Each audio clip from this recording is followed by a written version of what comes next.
Hello friends, मैं Devendra Sahu. YouTube के इस चैनल डीके मैथ्स ट्यूटर में आपका स्वागत है।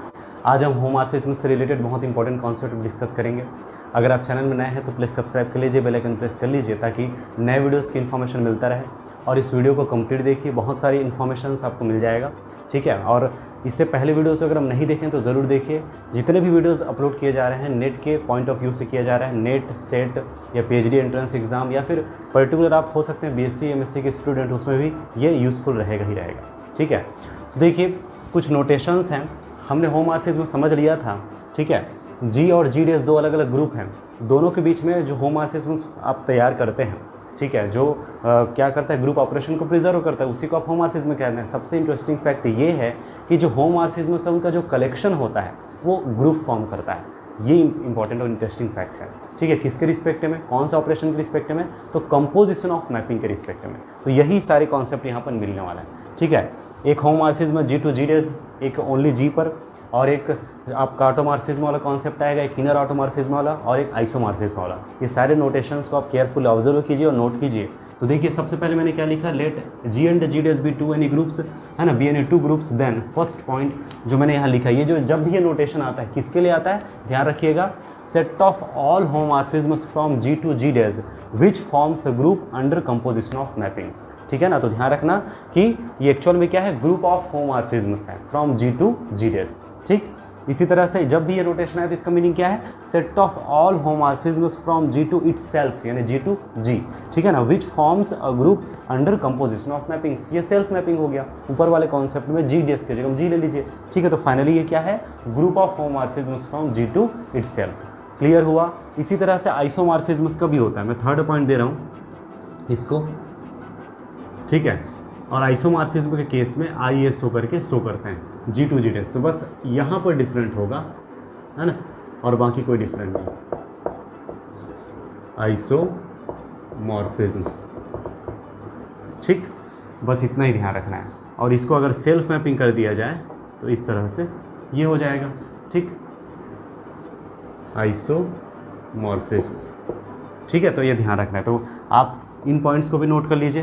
तो थर्ड पॉइंट क्या हुआ, जब भी ये नोटेशन आता है इसका मीनिंग क्या है, set of all isomorphisms from G to G days which also forms a group under composition of mappings, ठीक है। मोटे तौर पे कहें तो ग्रुप ऑफ आइसोमॉर्फिज्म्स, ठीक है ना, from G to G dash. और जब सेल्फ मैपिंग होगा तो इस तरह से नोटेशन हम करेंगे। यहाँ पर क्या हुआ, set of all isomorphisms from G to itself या जी टू जी, ठीक है, which forms a group under composition of mappings. Finally कहें तो ये क्या है, आपका ग्रुप ऑफ आइसोमॉर्फिज्म्स, कन्फर्म है। इसी तरह से ऑटोमॉर्फिज्म के लिए भी होगा। फिफ्थ पॉइंट मैं बना रहा हूँ। अब ये ऑटोमॉर्फिज्म के केस में इटसेल्फ ही होता है, ये ध्यान रखना है ना। तो जी टू जी डेज नहीं होता है ना, क्योंकि ऑटोमॉर्फिज्म का मतलब ही यही होता है ना। क्या होता है मतलब, onto isomorphisms from G to itself, ठीक। यही बताया गया था इससे पहले लेक्चर में, नहीं देखे तो ज़रूर देख लीजिएगा। ऑटोमॉर्फिज्म्स ऑफ जी करके शो करेंगे। तो यहाँ पर होगा सेट ऑफ ऑल ऑटोमॉर्फिज्म्स, है ना, फ्रॉम जी टू इटसेल्फ, ये ध्यान रखिए। इसी तरह से, है ना, अंडर सभी कंपोजिशन ऑफ मैपिंग के रिस्पेक्ट में ही बनाएगा ना, ध्यान रखिए। और एक होता है इनर ऑटोमॉर्फिज्म्स, तो उसको INN से शो करेंगे, है ना। तो उस समय यहाँ होगा ऑटोमॉर्फिज्म्स तो होगा ही होगा, बट इनर ऑटोमॉर्फिज्म होगा। इनर ऑटोमॉर्फिज्म की विशेषता क्या होती है, किस तरह से डिफाइन होता है, function fa of x equals to AX A inverse, जिसमें से एक ही जो चॉइस है वो ग्रुप से होती है। कोई भी फिक्स एलिमेंट होती है, ग्रुप से चॉइस होती है। आप एलिमेंट चॉइस करते जाइए, उसके हिसाब से अलग अलग आपको इनर ऑटोमॉर्फिज्म्स मिलते जाएंगे। जैसे 1 लेंगे तो f1 of x equal to 1x 1 inverse, ऐसे अलग अलग मिलता जाएगा, ठीक है। और जितने भी मिलेंगे उनका जो कलेक्शन होगा वो इनर ऑटोमॉर्फिज्म्स का कलेक्शन होगा। तो फाइनली इसको फाइनलाइज कर लीजिए। जब भी ये नोटेशन आपको मिले तो इसका मीनिंग क्या है, set of all automorphisms from G to itself. और जी टू इटसेल्फ ही होता है ना। ऑटोमॉर्फिज्म बोला गया तो डायरेक्ट आप ये भी बोल सकते हो, set of all ऑटोमॉर्फिज्म्स on G, ठीक है, which forms a group under composition of mappings. तो ये ग्रुप ऑफ ऑटोमॉर्फिज्म्स हुआ। इसी तरह जब भी ये नोटेशन हो तो क्या है, set of all inner automorphisms on G, ठीक है, which forms a group under composition of mappings, ठीक है। तो इसको आप डायरेक्टली क्या बोल सकते हो, ग्रुप ऑफ इनर ऑटोमॉर्फिज्म्स। कन्फर्म हुआ। इसमें सबसे इंपॉर्टेंट है ये दोनों, इन दोनों से रिलेटेड एग्जाम्पल्स और कॉन्सेप्ट हम देखेंगे। एग्जाम्पल्स देखिए, सबसे पहले मैंने लिया फाइंड ऑटोमॉर्फिज्म्स ऑफ Z10, ठीक है ना। ऑटोमॉर्फिज्म ऑफ Z10 का मतलब है ग्रुप ऑफ ऑटोमॉर्फिज्म्स ऑफ Z10, मतलब Z10 टू Z10 में जितने भी ऑटोमॉर्फिज्म्स हैं उनका कलेक्शन होगा, वो उसी को हम ग्रुप ऑफ ऑटोमॉर्फिज्म कहते हैं, ठीक है ना। तो उससे हमें देखना है कि एक्चुअल में होगा क्या। इसको AUTO करके मैंने शो किया था अभी, आप वैसे भी शो कर सकते हो, डायरेक्टली AUTO बस शो कर सकते हो, कोई दिक्कत नहीं इसमें, है ना। तो इसका जो डेफिनेशन होगा वो किस तरह से बनेगा, इस तरह से होगा, F such that F from Z10 to Z10 is automorphism. Perfect है। सबसे पहले डेफिनेशन को समझना चाहिए, यही होगा, ठीक। तो कौन कौन से फंक्शंस होंगे जो Z10 टू Z10 में ऑटोमॉर्फिज्म है, इसका मतलब वही है सेट ऑफ ऑल ऑटोमॉर्फिज्म से या ग्रुप ऑफ ऑटोमॉर्फिज्म से, तो ये हमें देखना है, ठीक है। अब मैं बता दूं कि Z10 टू Z10 है ना, जितने भी ऑटोमॉर्फिज्म्स हैं उसको देखना है। इसका मतलब क्या हुआ, मोटे तौर पे अगर कहें तो Z10 टू Z10 में 1 ऑन टू होमॉर्फिज्म को आपको देखना है, ठीक है ना। तो 1 ऑन टू होमॉर्फिज्म देखने का मतलब क्या होता है, आप सभी को पता होना चाहिए, 10 और ये 10 की GCD जितनी होगी उतने होमॉर्फिज्म्स होगा। तो GCD ऑफ 10 कितना आएगा, 10। इसका मतलब हुआ कि there are exactly 10 homomorphisms from Z10 to Z10, ठीक। 10 डिवाइड्स 10, तो 5 ऑफ 10 कीजिए यानी कि 4, है ना, उतने क्या होंगे होमॉर्फिज्म, आपका 1 ऑन टू होमॉर्फिज्म्स होगा। और 10 डिवाइड्स 10, तो 5 ऑफ 10 निकालिए यानी कि 4 फिर से, तो 4 क्या होंगे, 1 होमॉर्फिज्म्स होंगे। तो मोटे तौर पे क्या है, तो 4 1 ऑन टू होमॉर्फिज्म्स होंगे। इतना क्लियर, ठीक है ना। तो there are exactly 4 automorphisms from Z10 to Z10 या फिर ऑन Z10। अब कौन कौन से होंगे, सिंपल सा ट्रिक है, चार्ट होगा और वे होंगे कौन कौन से, जिनकी GCD 10 के साथ 1 होगी, है ना। 1 से स्टार्ट करना है, 1 और 10 की GCD 1 आती है, ठीक। 3 और 10 की GCD 1 आती है ना। 7 और 10 की GCD 1 आती है, 9 और 10 की GCD 1 आती है। तो फिर 1x 3x 7x 9x, ठीक, इतने होंगे। क्लियर हुआ बात। तो इस तरह से ये चारों के चारों होंगे ऑटोमॉर्फिज्म्स, ठीक है ना। अब गौर करें, आप सभी को पता होना चाहिए, u ऑफ 10 जो होता है कैसे डिफाइन होता है, x such that 1 less than or equal to x less than or equal to 10, है ना। x जो है इंटीजर होता है ना, ध्यान रखना, और comma GCD of x10 equal to 1, यही होगा अंडर मॉड्यूलो 10। क्या क्या आएंगे इसमें, 1 आएगा, है ना।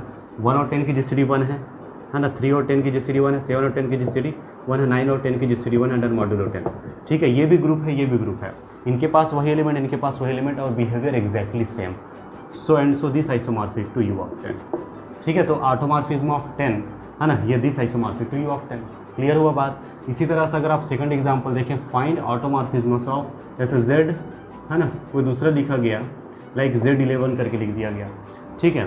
तो फिर इस समय हम डिफाइन करेंगे इस तरह से, कौन कौन से होंगे, लॉजिकली लगाइए। अब ये तो समझ आ रहा है कि हमें उन सारे को देखना है। 11 और 11 की GCD 11 होगी, यानी 11 होमॉर्फिज्म्स होंगे।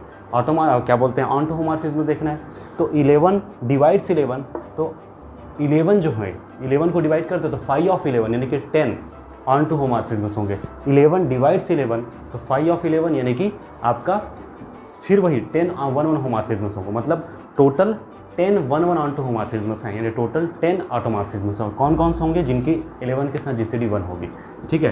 तो कौन कौन होंगे, 1 2 3 ऐसे करते करते 9 10 तक जाएगा, तो 1x 2x 3x, ठीक है, 9x 10x, ये सारे होंगे। ऑब्वियस सी बात है, this isomorphic to U of 11। Clear हुआ। तो फाइनली ये बात तो समझ आ रहा है। तो इसमें एक रिजल्ट आता है, automorphisms of Zn is isomorphic to U of n। अभी रिजल्ट दिखाया जाएगा, ठीक है। और कुछ एग्जांपल देख लेते हैं। फाइंड ऑटोमॉर्फिज्म ऑफ Z, यानी ग्रुप ऑफ ऑटोमॉर्फिज्म। तो Z टू Z, इसका मीनिंग क्या होता है, डेफिनेशन, है ना, ये होता है F such that F from, या F लिखो, यहाँ F ऑफ X लिख सकते हो, इससे कोई फर्क नहीं पड़ता, है ना। F of X such that F from Z to Z is automorphism, ठीक है, यानी 1 ऑन टू होमॉर्फिज्म। तो Z टू Z में कितने 1 ऑन टू होमॉर्फिज्म्स होंगे, ऑब्वियस सी बात है, इनके पास, है ना, जो है 0x प्लस माइनस x, इसके बारे में अच्छे से बताया गया था। ये सारे के सारे ऑटोमॉर्फ, ये जो है होमॉर्फिज्म्स होते हैं, है ना, फ्रॉम Z टू Z। इसमें से plus minus x plus minus 2x सबके सब क्या होते हैं, है ना, 1 होमोमॉर्फिज्म, ठीक। और इसी में से केवल प्लस माइनस एक्स जो होता है वो ऑन टू होमोमॉर्फिज्म्स होते हैं। इतना क्लियर, हमें 1 ऑन टू होमोमॉर्फ तीनों चाहिए, ठीक है। तो ये इनके अलावा बाकी तो ऑन टू है ही नहीं, मतलब ये तो पूरा इन जनरल लिया नहीं जा सकता, ये तो लिया ही नहीं जा सकता, बचा क्या ये, क्योंकि यही जो है ऑन टू है और यहाँ 1 भी है और होमोमॉर्फिज्म भी है। तो plus x and minus x both are 1 onto homomorphism, that is automorphism. इसका मतलब आएगा इसमें एक्स एंड माइनस एक्स, ठीक है, क्लियर हुआ। इस तरह से ऑब्वियस सी बात है ना, दिस आइसोमॉर्फिक टू Z2 करके ऑलवेज। तो इस तरह से हमें ध्यान रखना है। तो फाइनली मैं नोट लिखा रहा हूँ, कुछ नॉन अबेलियन के लिए भी नोट है, इसको आप केयरफुली ऑब्जर्व कीजिए, बहुत इंपॉर्टेंट रिजल्ट के तौर पे इसको आपको याद रखना है। नोट, सबसे पहला point, automorphism of Zn isomorphic to U of n। ये ऑटोमॉर्फिज्म ऑफ Zn, इसको हम बोलने में ऐसा बोल देते हैं, लेकिन है ये ग्रुप ऑफ ऑटोमॉर्फिज्म्स, ये ध्यान रखना है। उसके बाद और है automorphism of Sn isomorphic to Sn। Next है automorphism of Z isomorphic to Z2। ये बहुत ही इंपॉर्टेंट रिजल्ट के तौर पे आप अच्छे से याद रखिए। अब यहीं से लॉजिकली समझ आ जाता है, पहले वाले से अगर देखें तो order of automorphism of Zn, तो order of U of n, इसका मतलब हुआ फाई ऑफ n। इसी तरीके से यहाँ से अगर हम देखें order of automorphism of Sn, तो क्या होगा, ऑर्डर ऑफ Sn यानी कि फैक्टोरियल n। इसी तरह से यहाँ अगर देखें तो order of automorphism of Z, ये होगा ऑर्डर ऑफ Z2, इसका मतलब 2, ठीक। तो बहुत इंपॉर्टेंट है भाई, अगर आपको ऑर्डर पूछता है तो डायरेक्ट इस तरह से आप लिख सकते हैं। तो फाइनलाइज करता हूँ, रिवाइज कर रहा हूँ, उसको आप अच्छे से नोट कर लीजिए। तो नोट हुआ है ना, automorphism of Zn isomorphic to U of n, ठीक है ना। ये क्या होता है, ग्रुप ऑफ इंटीजर्स, है ना, अंडर मल्टीप्लिकेशन मॉड्यूलो n, ठीक है, ये ध्यान रखना है। और ये symmetric group on n symbols, जिसे परम्यूटेशन ग्रुप भी बोलते हो। अब ये ग्रुप ऑफ इंटीजर्स, है ना, मॉड्यूलो 2, है ना, एडिशन मॉड्यूलो 2, ठीक है, ध्यान रखना। This isomorphic to U of n, this iso, ये एग्जैक्टली इसी का आइसोमॉर्फिक होता है। इंटरेस्टिंग है। तो अगर S1 तो S1, S2 तो S2, S3, तो ये बहुत इंपॉर्टेंट रिजल्ट बन जाता है। और automorphism of Z is isomorphic to Z2, ठीक है। और अगर डायरेक्ट इनकी ऑर्डर पूछता है तो इनकी ऑर्डर जो होगी, इनकी ऑर्डर होती है फाई ऑफ n, इनकी ऑर्डर पूछता है तो इनकी ऑर्डर जो होगी वो फैक्टोरियल n, एंड इनकी ऑर्डर पूछता है तो इनकी ऑर्डर जो होगी 2। कन्फर्म हुआ। इंपॉर्टेंट थ्योरम्स, तो बहुत इंपॉर्टेंट थ्योरम्स दिए गए हैं, बहुत सारे थ्योरम्स हैं, इनको आप केयरफुल ऑब्जर्व कीजिए और नोट कर लीजिए।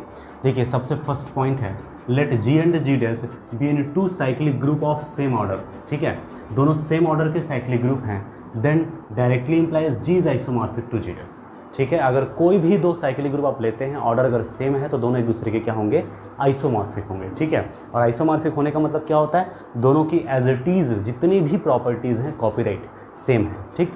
उसके बाद है if A is generator of G then isomorphic image of A is generator of G dash करके, ठीक है। 2 आपने अलग अलग ग्रुप लिया, G और G डैश, ठीक। ऑब्वियस सी बात है, G साइक्लिक ग्रुप होगा तभी उनके पास जनरेटर होगा, ठीक है। G डैश भी साइक्लिक ग्रुप होगा तभी उनके पास जनरेटर होगा। सबसे इंटरेस्टिंग फैक्ट ये है कि G के पास अगर कोई जनरेटर है तो उनका जो आइसोमॉर्फिक इमेज होगा, जो भी आपने एलिमेंट लिया है जो जनरेटर के तौर पे है, तो उस जनरेटर का जो इमेज है आइसोमॉर्फिक इमेज, जो फिर से क्या होता है, जनरेटर होता है। तो आपने ग्रुप लिया G, ये आपका डोमेन हुआ, तो G का जो भी जनरेटर होगा, ठीक है ना, ये G है और ये G डैश है, इनके पास जो भी आपने जनरेटर लिया है, इनका आइसोमॉर्फिक इमेज जो होगा f ऑफ वो जनरेटर होगा इनका। तो ये G है और ये G डैश है, तो A की जो जनरेटर होगी इनकी आइसोमॉर्फिक इमेज G डैश की जनरेटर होगी, बस इतना ध्यान रखना है। नेक्स्ट है a group G is abelian if and only if f of x equal to x inverse is automorphism. बहुत इंपॉर्टेंट और दमदार रिजल्ट है ये, इस पर बेस्ड क्वेश्चन बन भी चुके हैं ना, ध्यान रखना। अगर ग्रुप अबेलियन है तो समझ लीजिए, है ना, अबेलियन ग्रुप है तो फिर इस तरह से अगर डिफाइन करते हो आप, f from G to G defined by f of x equal to x inverse is automorphism. और ये अगर ऑटोमॉर्फिज्म है तो फंक्शन जो आपका G है ग्रुप वो क्या होगा, अबेलियन होगा। ध्यान रखना इस बात पर। एक चीज़ और, मैंने by default multiplication operation use किया है, इसलिए x इनवर्स लिखा हूँ। अगर एडिशन अगर होगा, है ना, तो एडिशन की सिचुएशन में कैसे शो करेंगे इसको, -x करके, डन। इसके बाद है फोर्थ पॉइंट है, every odd order abelian group has a non trivial automorphism. जितने भी ऑड ऑर्डर अबेलियन ग्रुप होंगे, ऑड ऑर्डर का मतलब समझ गया ना, 2 ऑर्डर का हो सकता है, 3 ऑर्डर, 5 ऑर्डर, 7 ऑर्डर, 9 ऑर्डर, है ना।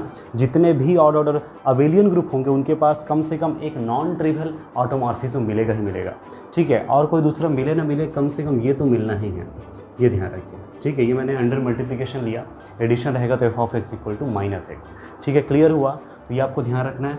नेक्स्ट, इफ़ g = दिस, इसका मीनिंग तो समझ ही रहे हैं, ए के द्वारा जनरेट होने वाला क्या है, ये कोई ग्रुप है, and so it is an cyclic group.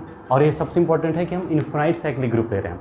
याद रखिए, अगर कोई भी इन्फिनाइट साइक्लिक ग्रुप आप लेते हैं तो देन इट हैज़ एग्जैक्टली 2 ऑटोमॉर्फिज्म्स। ये तो आप जानते ही हैं, इट हैज़ एग्जैक्टली 2 जनरेटर्स, ठीक है ना। इंटरेस्टिंग है, एग्जैक्टली 2 ऑटोमॉर्फिज्म्स भी होते हैं। जैसे आप जितने भी क्या बोलते हैं cyclic group, infinite cyclic group होते हैं, आपका ग्रुप ऑफ इंटीजर्स जेड के आइसोमॉर्फिक होता है, तो क्लियर है। और उनके पास जनरेटर के तौर पे होता है 1 - 1, और 1 और -1 को ही आप x से मल्टीप्लिकेशन कीजिए, 1x - x, और वही एग्जैक्टली 2 जनरेटर्स 1 - 1, और उसी की मल्टीप्लिकेशन x के साथ करेंगे तो +x - x आएगा, और दोनों एग्जैक्टली क्या होंगे, आपका ऑटोमॉर्फिज्म से। इंटरेस्टिंग ना, ठीक है। तो इसका मतलब ऑटोमॉर्फिज्म ऑफ जी की जो ऑर्डर होगी वो कितनी होगी, 2 होगी, ठीक है। तो इस लाइन को आप इस तरह से भी लिख सकते हैं, आइसोमॉर्फिज्म के व्यू से भी ये लाइन बनता है कभी कभी, तो है इट हैज़ एग्जैक्टली 2 आइसोमॉर्फिज्म, तो उस समय ऑर्डर ऑफ आइसोमॉर्फिज्म ऑफ जी = 2 होगा। क्लियर है, तो कैसे भी हो आपको मैच करना आना चाहिए, बनाना आना चाहिए। नेक्स्ट है Cayley's theorem, every finite group of order n is isomorphic to a subgroup of Sn। One of the most important result में से एक है, ध्यान रखिए। क्या बताया कि जितने भी फाइनाइट ग्रुप होंगे, है ना, जैसे आपने n ऑर्डर के लिया तो Sn आप ले लीजिए, उनका कम से कम एक सब ग्रुप मिल जाएगा जिनके आइसोमॉर्फिक होगा। एवरी फाइनाइट ग्रुप बोलने से रिजल्ट में ज़्यादा दमदारी हो जाती है, ध्यान रखिए।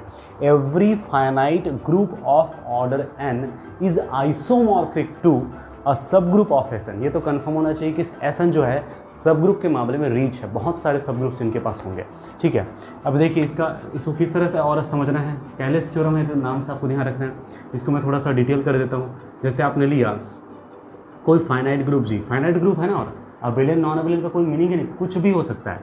आपने फाइनाइट ग्रुप लिया जी, ठीक है, इनकी ऑर्डर है n, तो कम से कम Sn का एक सब ग्रुप तो मिल ही जाएगा n ऑर्डर का कि उनके ये आइसोमॉर्फिक होगा, ये मीनिंग हुआ, ठीक। अगर आप 5 ऑर्डर के लेते हो तो S5 में देखना है तो उनके पास कम से कम एक सब ग्रुप तो मिल ही जाएगा जिनके ये क्या होगा, आइसोमॉर्फिक। कंफर्म हुआ, तो जितने भी फाइनाइट ग्रुप होते हैं, है ना, मान लो आपने n ऑर्डर लिया तो Sn से कम एक सब ग्रुप मिल जाएगा जिनके वो क्या होगा, isomorphic. Confirm. Next 7th result क्या लिखा गया, if H is a normal subgroup of G and K is a subgroup of G, if H is subgroup of K then directly implies H is normal subgroup of K। ठीक है, ध्यान से समझिए, थोड़ा सा confusion करने लायक है but समझ आ जाएगा, कोई दिक्कत नहीं। H क्या है, नॉर्मल सब ग्रुप है G का, इतना क्लियर, ठीक। और K क्या है, ओनली सब ग्रुप है G का, इतना क्लियर। H G का नॉर्मल सब ग्रुप, K G का ओनली सब ग्रुप।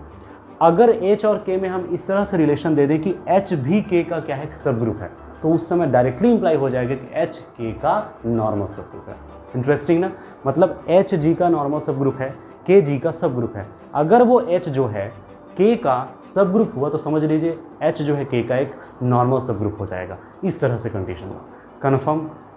8th पॉइंट देखिए, फ्रेशमैन्स थ्योरम, स्टेटमेंट क्या है, let H is normal subgroup of G and K is normal subgroup of G, यानी कि H and K both are normal subgroup of G। If K is subgroup of H then directly implies G upon H is isomorphic to G upon K upon H upon K। क्या मतलब हुआ, ठीक है। Upon का मतलब समझ रहे हो ना, यहाँ बोलने में अपॉन बोलते हैं, लेकिन अपॉन नहीं, ये क्वेश्चन ग्रुप है या फिर फैक्टर ग्रुप की बात है ना। Quotient group of G relative to H, quotient group of G relative to K, quotient group of H relative to K, है ना। ये ओवरऑल ग्रुप हो गया, ओवरऑल ग्रुप हो गया, तो quotient group of G upon K is relative to H upon K, ठीक है। इतना तो यहाँ रखना चाहिए, जो नीचे में रहता है वो नॉर्मल सब ग्रुप होना चाहिए। तो आपने स्टार्टिंग में ले लिया है कि H जो है और K जो है दोनों नॉर्मल सब ग्रुप है, तो श्योर है कि ये एग्जिस्ट करेगा। सबसे इंटरेस्टिंग क्या है कि ये इनके आइसोमॉर्फिक होता है। ऐसा देखने में लगता है कि कट कर दो तो इसके इक्वल हो जाएगा, बट ये आइसोमॉर्फिक है ना, ऐसे काटना नहीं है, ये ध्यान रखना है, ठीक। इंपॉर्टेंट, जस्ट इससे पहले अभी नोट लिखाया था 7th पॉइंट, इसमें आप देख सकते हैं, क्लियर कर सकते हैं, उसमें लिखा गया था, बस यहाँ पर जस्ट K और K व्यू से लिखा गया है ना। देखिए K जो है G का क्या है, नॉर्मल सब ग्रुप है ना। H जो है G का नॉर्मल सब ग्रुप, तो सब ग्रुप हुआ ना, ओके। और K H का सब ग्रुप है, तो डायरेक्टली इंप्लाई कर जाएगा कि H का नॉर्मल सब ग्रुप है प्रीवियस रिजल्ट से। इसका मतलब H अपॉन K भी एग्जिस्ट करेगा। और दोनों के दोनों जी के नॉर्मल सब ग्रुप हैं, तो ये और ये तो एग्जिस्ट करेंगे। इंटरेस्टिंग क्या है कि ये इनका आइसोमॉर्फिक होता है। डायरेक्ट इसको आप रिजल्ट के तौर पे अच्छे से याद रखिए, इसे कहा जाता है फ्रेशमैन्स थ्योरम। ठीक, इसके बाद लिखा गया 9th point, if H is normal subgroup of G then mapping 5 from G to G upon H, इस तरह से डिफाइन किया। याद रखना एच जी का नॉर्मल सब ग्रुप होने से ये डिफाइन हो जाएगा, एग्जिस्ट करेगा। तो इनके बीच में मैपिंग डिफाइन, ऑब्वियस सी बात है, इनके एलिमेंट जो एक्स के फॉर्म में होंगे तो इनके एलिमेंट एच एक्स या फिर एक्स एच के फॉर्म में होंगे। ठीक, तो डिफाइन किया गया phi of x equal H x. सबसे खास बात ये कि ये होमोमॉर्फिज्म होता है ना। होमोमॉर्फिज्म होने का मतलब क्या है ना, ग्रुप ऑपरेशन प्रिजर्व करेगा। मैंने डिफाइन करके बता भी दिया है ना, होमोमॉर्फिज्म ना। Phi of x y equals to, अब देखिए यहाँ पर जो ऑपरेशन मैंने बाय डिफॉल्ट लिया है डॉट ऑपरेशन लिया है। अगर प्लस ऑपरेशन रहता तो phi of x plus y लेता और इसको एच प्लस एक्स के फॉर्म में डिफाइन करते हैं। ठीक है, तो मैंने मल्टीप्लिकेशन लिया तो phi of x dot y according to the definition x तो एक्स, एक्स वाई तो एक्स वाई। अब इसी को आप ऐसे लिख सकते हैं बाय डेफिनेशन ऑफ कोसेट्स, है ना। और या फिर आप ये समझ सकते हैं क्वेश्चन ग्रुप के अंदर जो एलिमेंट्स होते हैं इस तरह से होते हैं ना, और वहाँ पर जो ऑपरेशन होता है यहाँ बीच में जो भी ऑपरेशन हैज़ आप लगा सकते हो, ये ऑपरेशन किसका होगा, क्वेश्चन ग्रुप का होगा। ठीक, और ये ऑपरेट होने पर ये मिलता है, इसको आप ऐसे भी लिख सकते हो। अब ये अलग अलग हुआ कि नहीं हुआ, ठीक, इसको मोटे तौर पे डॉट लिख दिया गया है, ठीक है, लेकिन ये हैज़ ऐसा आप अलग से कोई ऑपरेशन ले सकते हो। इनके लिए मैंने हैज़ ऑपरेशन यूज़ किया, इनके लिए डॉट यूज़ किया, तो कोई फ़र्क नहीं पड़ता। इंपॉर्टेंट ये है कि ये इस फॉर्म में आ रहा है कि नहीं आ रहा है, मतलब होमोमॉर्फिज्म हुआ कि नहीं, हो गया ना। तो ध्यान रखने इस तरह से डिफाइन होता है, वो क्या होता है, होमोमॉर्फिज्म। 10th पॉइंट देखिए, late G be any group then inner automorphism of G is normal subgroup of automorphism of G। इतना तो क्लियर है कि ये आखिर में क्या है, इनर ऑटोमॉर्फिज्म्स ऑफ G का मतलब है ग्रुप ऑफ इनर ऑटोमॉर्फिज्म्स, है ना। और ये जो है इनका सबसेट तो होता ही है, ये भी अपने आप में ग्रुप, ये भी अपने आप में ग्रुप, और ये इनका सबसेट, ऑब्वियस सी बात है इनका सब ग्रुप होगा कन्फर्म। इंटरेस्टिंग ये है कि ये नॉर्मल सब ग्रुप हो जाता है। ठीक, नॉर्मल वाले कंडीशन को भी होल्ड कर जाता है, इंपॉर्टेंट ये था। ठीक, तो डायरेक्टली इसको रिजल्ट के तौर पे याद रखिए। बहुत सारे जो प्रूफ हैं वो आपको गैलियन की बुक से मिल सकता है, ठीक है, और भी जो स्टडी मटेरियल्स होते हैं और भी कई राइटर्स हैं वहाँ सब देख सकते हैं। और फिर भी आपको किसी तरह से डाउट होता है बेहिचक कमेंट कर सकते हैं, ठीक है। बहुत सारी चीज़ें होती हैं जिनका प्रूफ देना थोड़ा प्रॉब्लम जाता है क्योंकि बहुत लंबा भी हो जाता है ना, तो मेरी कोशिश रहती है कि जहाँ ज़रूरत है वहाँ देता हूँ। और बाकी हम नेट के व्यूज़ से बहुत सारे रिजल्ट जो चाहिए, जो बहुत सारे कहना चाहिए रेफरेंस से लिया गया है, वो मैं यहाँ पर नोट में दे रहा हूँ, तो बिल्कुल आप इसको अच्छे से नोट कीजिए, बहुत इंपॉर्टेंट है ये। तो पहला चीज़ ये हुआ, जी कोई भी ग्रुप हो, यानी abelian, non abelian, finite, infinite, उससे कोई मतलब नहीं, इंपॉर्टेंट है कि जी ग्रुप होना चाहिए। Then inner of G is isomorphic, inner of G is inner automorphism of G is normal subgroup of automorphism of G. ठीक, इतना ध्यान रखना। Next, let G be a finite group and Z of G be centre of G. G आपका finite group है, Z of G उनका centre है, centre मतलब जानते ही हैं, ठीक है ना। जी के उन set of all those elements of G which commutes to each element of G, यही होता है सेंटर जो है, जो कि सेंटर भी जी का क्या होता है, एक नॉर्मल सब ग्रुप होता है, ये भी पता होना चाहिए। ठीक, और सबसे खास बात ये है नॉर्मल सब ग्रुप मतलब ऑब्वियस सी बात है ये एग्जिस्ट करेगा, यानी G upon Z of G exist करेगा। ये जो है आइसोमॉर्फिक होता है इनर ऑफ जी का, और ये एक जो है इसे आप ब्रह्मास्त्र कह सकते हो। अब इसे मैं ब्रह्मास्त्र इसलिए कह रहा हूँ, आपको जब ये फाइंड करना होगा तो आप ये मत फाइंड कीजिए, आप ये फाइंड कीजिए, और ये किया जा सकता है फाइंड। ठीक है, कोई भी ग्रुप है उनके सेंटर ऑफ ग्रुप निकाल लीजिए, उनका क्वेश्चन ग्रुप तैयार कीजिए, उनकी जो बिहेवियर होगी वही इनकी बिहेवियर होगी। इनकी ऑर्डर पूछा, जनरली इनकी ऑर्डर पूछी जाती है, तो इनकी ऑर्डर होगी वो इनकी ऑर्डर होगी। और इनकी ऑर्डर का मतलब क्या है, order of G upon Z of G equals to order of inner of G, तो order of G upon order of Z of G equals to order of inner of G, confirm. और G आपने finite group लिया है, ठीक है, finite group के situation में order of G upon order of Z of G ही index होता है, मतलब कि इंडेक्स ऑफ, ठीक है ना, इंडेक्स ऑफ जेड ऑफ जी याद रखना है, वो सीधे सीधे ऑर्डर ऑफ इनर ऑफ जी के इक्वल होता है। चाहे तो इसको अलग से पॉइंट भी हम दे सकते हैं। 12th पॉइंट मैंने अलग से दे दिया है, index of centre of G, है ना, बोले तो I Z of G equals to order of inner of G करके, ये order of inner automorphism of G, इनकी जो भी ऑर्डर होगी वो क्या होगी, एक्चुअल में index of centre of G होगी। ठीक है, अभी जस्ट मतलब इसका मतलब order of G upon order of Z of G equal to order of inner of G. इसको अलग से पॉइंट देने का रीज़न ये था, ठीक है, कि ये खाली फाइनाइट ग्रुप में किसी भी ग्रुप के लिए अप्लाई हो जाएगा कि index of centre of G always equals to order of inner of G. ठीक है, क्लियर। 13 पॉइंट है, if G is abelian then identity function is only inner automorphism, मतलब अगर जी अबेलियन ग्रुप है तो जो आइडेंटिटी फंक्शन होती है वो केवल क्या होती है, इनर ऑटोमॉर्फिज्म होते हैं। ध्यान रखना है, इनर ऑटोमॉर्फिज्म मतलब, ठीक है, f a of x equal to कैसे डिफाइन होता है, ए एक्स ए इनवर्स, ये इनर ऑटोमॉर्फिज्म है। अब आइडेंटिटी फंक्शन की सिचुएशन में ए इक्वल्स टू 1 होगा, ठीक है। इसका मतलब ऑब्वियस सी बात है f one of x equal to 1x 1 inverse. इसका मतलब क्या हुआ, f one of x equal to x. Clear है, इस तरह से। तो ध्यान रखना कि अगर जी अबेलियन ग्रुप होगा ना, तो समझ लीजिए उस सिचुएशन में हमेशा आइडेंटिटी फंक्शन ही एकमात्र क्या होगा, इनर ऑटोमॉर्फिज्म के रूप में डिफाइन होगा। यानी कि ये जो होगा इस फॉर्मेट में डिफाइन होगा जब भी ग्रुप क्या होगा, अबेलियन होगा, ठीक है। इस बात को ध्यान रखना है ना।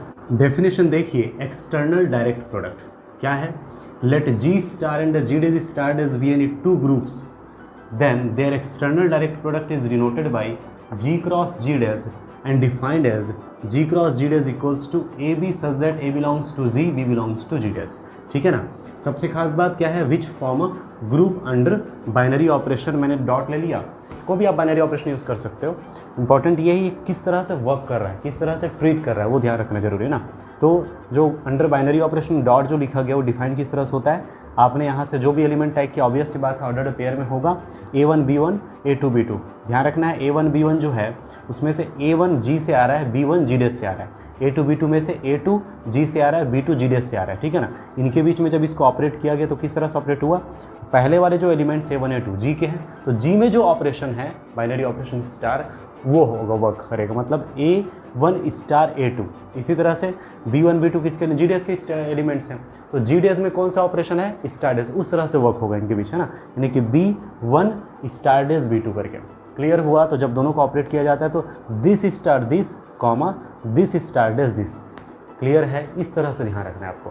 तो यहाँ पर वर्क कैसे हो रहा है ना, तो अब ध्यान रखना है, इसको ओनली डायरेक्ट प्रोडक्ट भी कह सकते हैं या फिर एक्सटर्नल डायरेक्ट प्रोडक्ट। तो याद रखना है कि कोई भी आपने दो क्या लिया, ग्रुप लिया, उन दोनों का जो डायरेक्ट प्रोडक्ट होता है या एक्सटर्नल डायरेक्ट प्रोडक्ट होता है वो एक्चुअल में फिर से ग्रुप ही बनाता है, ग्रुप फॉर्म करता है, ठीक है। और ऑपरेशन जो किस तरह से डिफाइन होता है, कोई भी आप एलिमेंट इसके अंदर से टैग करते हो, है ना, ऑब्वियस सी बात है ऑर्डर्ड पेयर में होगा, जिसमें पहला एलिमेंट पहले ग्रुप में, दूसरे एलिमेंट दूसरे ग्रुप में। तो जो भी एलिमेंट आप यहाँ से लेंगे ऑर्डर्ड पेयर्स में होंगे, तो उनके बीच में ये ऑपरेशन किस तरह से वर्क करेगा, पहले वाले के साथ ये, दूसरे वाले के साथ ये। जो ऑपरेशन है ये जी का है और ये ऑपरेशन जी डैश का है। क्लियर हुआ। A1 B1 dot A2 B2 equals to A1 star A2, है ना, comma B1 star dash B2।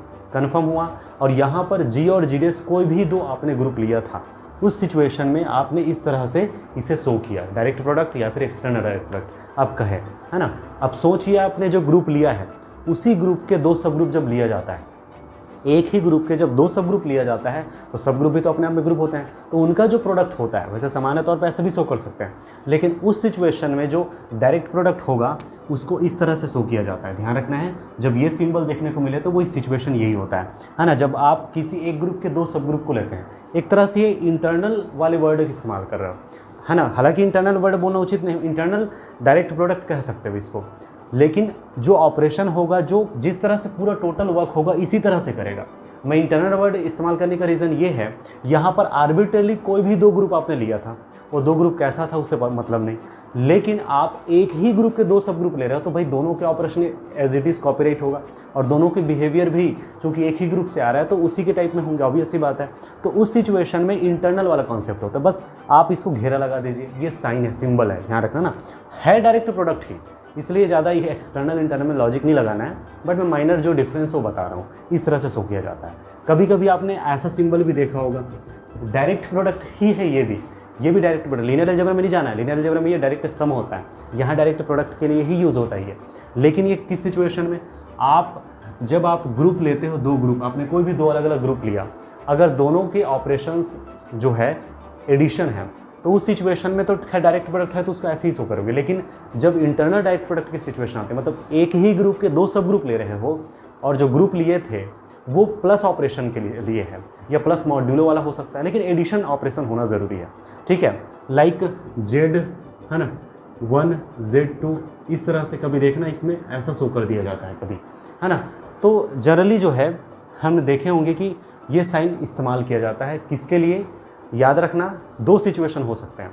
हो सकता है कि जो दो अलग अलग ग्रुप लिया गया है वो एडिशन ऑपरेशन के रिस्पेक्ट में हो तब ये ऐसा शो करते हैं, या फिर एक ही ग्रुप के दो सब ग्रुप लिया गया और दोनों के दोनों एडिशन ऑपरेशन के रिस्पेक्ट में है तब भी आप इस तरह से शो करते हैं। ठीक है। तो मैंने तीनों ऑपरेशन के लिए बताया कि क्रॉस कौन सी सिचुएशन में है ना, ये वाला कौन सी सिचुएशन में और ये वाला कौन सी सिचुएशन में। अब तीनों का मैं सार बात बता दूँ, इन तीनों में ज़्यादा मतलब कन्फ्यूज़न होना ही नहीं है। सिंपल सा फैक्ट है, तीनों केवल डायरेक्ट प्रोडक्ट ही है और तीनों का मतलब केवल इतना ही है, कोई भी आप ऑर्डर्ड पेयर में एलिमेंट लेते हो तो इस तरह से ऑपरेट करता है, बस इससे ज़्यादा सोच रहे नहीं है। कई लोग ज़्यादा इसमें दिमाग लगाएंगे, सोचना ही नहीं ज़्यादा। हमें इतना ध्यान रखना है कि तीनों का मतलब केवल प्रोडक्ट है, क्या, डायरेक्ट प्रोडक्ट। ठीक है, डायरेक्ट प्रोडक्ट से मतलब है और इस तरह से डिफाइन होता है, उससे मतलब है। अब इनके एग्जाम्पल्स क्या होंगे वो देख लेते हैं। एग्जाम्पल्स देखिए, first point, Z cross Q is direct product of Z and Q। Z और Q का डायरेक्ट प्रोडक्ट है। Z2 cross Z3 is direct product of Z2 and Z3। S3 cross Z4 is direct product of S3 and Z4। Z6 and D3 is direct product of Z6 and D3। S3 and S4 are direct products of S3 and S4। इस तरह से ये और ले सकते हैं example, S3 cross D3, तो ये क्या हो जाएगा, this is direct product of S3 and D3। तो ये सभी डायरेक्ट प्रोडक्ट्स हैं, ये एक्सटर्नल डायरेक्ट प्रोडक्ट कह सकते हैं। ठीक है, मैं तो बस इतना ही कहूँगा कि इसे सिंपली आप डायरेक्ट प्रोडक्ट्स कहिए और ये वाला सिंबल आप यूज कीजिए। इंपॉर्टेंट बताया गया है, इंपॉर्टेंट सिर्फ इतना ही है, ठीक है, कि ये डायरेक्ट प्रोडक्ट हैं और इनमें ऑपरेशन किस तरह से डिफाइन होता है ना, कि इनके जो एलिमेंट्स होंगे ऑर्डर्ड पेयर में होंगे और जब ऑपरेट होता है तो पहले वाले जो एलिमेंट्स होते हैं दोनों के, जब आपने A1 B1 लिया, A2 B2 लिया, तो A1 और A2 कैसे ऑपरेट होगा, इनके ऑपरेशन से, और जो A और B1 और B2 इनके ऑपरेशन से। बस इतना ही सिंपल सा बात है, ऐसे सभी में ध्यान रखना है। तो ज़्यादा हमें लॉजिक नहीं लगाना है, बस इतना ही ध्यान रखना, डायरेक्ट प्रोडक्ट का मतलब है सीधा सीधा जब इनके एलिमेंट्स पेयर में होंगे, ऑर्डर्ड पेयर में होंगे, और जब दोनों ऑपरेट होते हैं तो ऑपरेट होने के बाद एलिमेंट जो मिलते हैं उसमें पहले वाले एलिमेंट्स जो हैं, है ना, वो पहले वाले ग्रुप से ऑपरेट होते हैं, दूसरे वाले एलिमेंट दूसरे ग्रुप से ऑपरेट होते हैं। बस इतना ही ध्यान रखना है, क्लियर है। और ये आपको एग्जांपल्स के तौर पे भी बता दिया गया। अब इन पर बहुत सारे रिजल्ट्स हैं, वो देखेंगे। उससे पहले एक क्वेश्चन एराइज होता है और वो ये है कि इनके अंदर जो एलिमेंट्स होते हैं उनकी ऑर्डर को हम कैसे देखेंगे, सही है ना। इनके जो एलिमेंट्स होंगे उनके ऑर्डर को कैसे जाना जाएगा। ठीक है, आप इनके अंदर एलिमेंट्स को ऑर्डर जानते हो, इनके अंदर के एलिमेंट्स को ऑर्डर को जानते हो। अब इनके जैसे आपको इसके एलिमेंट की बात करें तो इसके अंदर एलिमेंट है लाइक 0, इसके अंदर एलिमेंट लाइक 0। अब 0 की ऑर्डर 1 है, 0 की ऑर्डर 1 है, तो इस ऑर्डर्ड पेयर 0 0 की ऑर्डर क्या होगी, 1 ही होगा। कैसे लॉजिक आया, LCM ऑफ 1 1 इज़ 1। ठीक, ये आपका क्वेश्चन बनेगा। इसी तरह से आप यहाँ से कोई भी आप एलिमेंट लेते हो, यहाँ से आपने एक एलिमेंट लिया और यहाँ से आपने एक एलिमेंट लिया, जैसे यहाँ से आपने एलिमेंट लिया है ना 1 2, इनकी ऑर्डर, और यहाँ से आपने एलिमेंट लाइक 1, इनकी ऑर्डर। अब इनकी ऑर्डर और इनकी ऑर्डर को आप जान चुके हैं ना, तो बस इन दोनों, आप इस पेयर की ऑर्डर जानना चाहते हैं तो दोनों के ऑर्डर्स की LCM देख लीजिए, वही इसकी ऑर्डर होगी। कन्फर्म है, तो इसको हम डिफाइन कर लेते हैं। Order of element in G cross G dash. G cross G dash means direct product of G and G dash. क्या होगा वो हम देख लेते हैं। वैसे अभी मैंने कुछ हिंट तो कर ही दिया है, बट जनरल फॉर्म में डेफिनेशन मैंने यहाँ पर लिखा है। Let G star and G dash star dash be any 2 groups and let G cross G dash be their direct product, then for AB belongs to G cross G dash order of AB equals to LCM of order of A order of B provided order of A and order of B are finite. Clear है। आपने 2 group लिया, उनका direct product लिया, direct product जो भी आपने लिया था G क्रॉस G डैश, वहाँ से जो आपने एलिमेंट टैग किया AB, जिसमें से A की ऑर्डर फाइनाइट होना चाहिए, B का ऑर्डर फाइनाइट होना चाहिए। फिर आप देख लीजिए इनकी क्या होगी ऑर्डर, जो दोनों की ऑर्डर है उनका LCM। कितना सिंपल सा डेफिनेशन है। आप ऑर्डर्ड पेयर में जो एलिमेंट लिए हैं उनकी ऑर्डर देखना चाहते हैं तो इन दोनों के ऑर्डर्स का LCM देख लीजिए। ठीक, और LCM तो जानते ही हैं दोनों का, है ना, लिस्ट कॉमन मल्टीपल। ठीक, तो ये आपको ध्यान रखना है। ठीक, या फिर लोवेस्ट कॉमन मल्टीपल करके। अब एग्जाम्पल्स की अगर बात करें,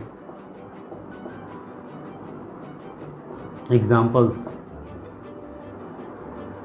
जैसे मैंने लिया, कंसीडर Z2 क्रॉस Z3 करके, मैंने कोई ग्रुप लिया 2 Z2 और Z3 करके, उनका जो डायरेक्ट प्रोडक्ट है इस फॉर्म में होगा, ऑब्वियस सी बात है। और इनके अंदर आपने एलिमेंट किया लाइक 1 एंड 2 करके। अब इनकी ऑर्डर आपको फाइंड करना है, we have to find the order of 1 2। ठीक है, तो फिर ऑब्वियस सी बात है, order of 1 2 equals to LCM of order of 1 comma order of 2।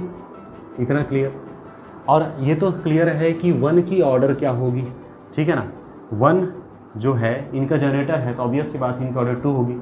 ठीक है, तो फिर LCM ऑफ 2 कॉमा और 2 की ऑर्डर क्या होगी, इसके अंदर है ना। टू भी इनका, टू जो है Z3 का जनरेटर है, ये तो कन्फर्म है भाई, किसी भी Zn में 1 और n-1 हमेशा जनरेटर होता ही है, ठीक है ना। तो 1 जो है इसके अंदर जनरेटर हुआ, अब 2 क्या है ना, 2 जो है 3 भाई Z3 लोगे तो 3-1 ही तो है, 2 जो है वो is generator of Z3 and so order of Z2 is 3, ठीक। और LCM ऑफ 2 एंड 3 क्या होगा 6, कन्फर्म। तो 1 2 की ऑर्डर कितनी है 6, ठीक है। अब हो सकता है कई लोग ये सोचें कैसे पॉसिबल, तो भाई कैसे पॉसिबल है, देख सकते हो ऐसे पॉसिबल है। और भी एग्जांपल्स आप देख सकते हो, जैसे आपने लिया 1 1 तो उस समय order of 1 comma order of 1, अब इनकी ऑर्डर 2, इनकी ऑर्डर अब भी 6 से ही आएगा, है ना। जैसे यहाँ पर 1 0 लिया जाता, अब यहाँ पर ऑर्डर होगा 1, अब हो जाएगा सीधे LCM 2। मैंने एक एग्जाम्पल पे रन कराया, ऐसे आप है ना Z2 क्रॉस Z4 लेकर देख सकते हो, और भी जैसे कोई दूसरा ले सकते हैं, है ना, S3 क्रॉस लाइक Z4 ले लिए।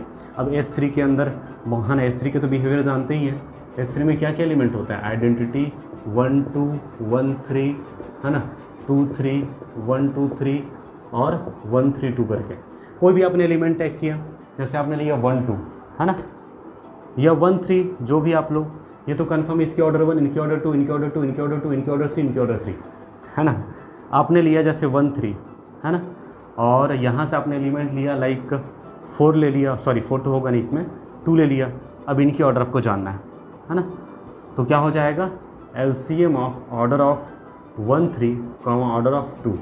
अब ऑर्डर ऑफ 1 3 कितना है 2 है, ऑर्डर ऑफ 1 3 होगा 2, और ऑर्डर ऑफ 2 कितना होगा Z4 के अंदर, Z4 के अंदर ऑर्डर ऑफ 2। ऑर्डर का मतलब क्या होता है, उनको तब तक ऑपरेट कीजिए जब तक कि आइडेंटिटी ना मिल जाए। आइडेंटिटी में 0 है, 2 को 2 टाइम ऑपरेट करोगे तो 0 मिलेगा, तो इनका भी ऑर्डर 2, तो LCM कितना निकला 2।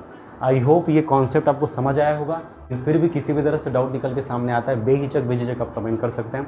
कुछ रिजल्ट्स और बचे हुए हैं, है ना, और प्रीवियस ईयर जो क्वेश्चंस हैं, जो प्रीवियस ईयर एग्जामिनेशन में आए हुए नेट के, जो ग्रुप होमोमॉर्फिज्म से रिलेटेड हैं, उनको भी हम कवर करेंगे नेक्स्ट लेक्चर में। फाइनल लेक्चर होगा जो कि, है ना, इस चैप्टर का फाइनल लेक्चर होगा, और इस कहना चाहिए ग्रुप थ्योरी जो हम पेपर जो कंटिन्यू कर रहे हैं, है ना, मॉडर्न अलजेब्रा का, ये लास्ट हो जाएगा। फिर उसके बाद हम आगे जो है जो भी पेपर है उनको कंटिन्यू करेंगे। और अभी तक आपने चैनल को सब्सक्राइब नहीं किया तो प्लीज़ सब्सक्राइब कर लीजिए, बेल आइकन प्रेस कर लीजिए। तो फिलहाल आज के लिए इतना ही। Thank you for watching this video.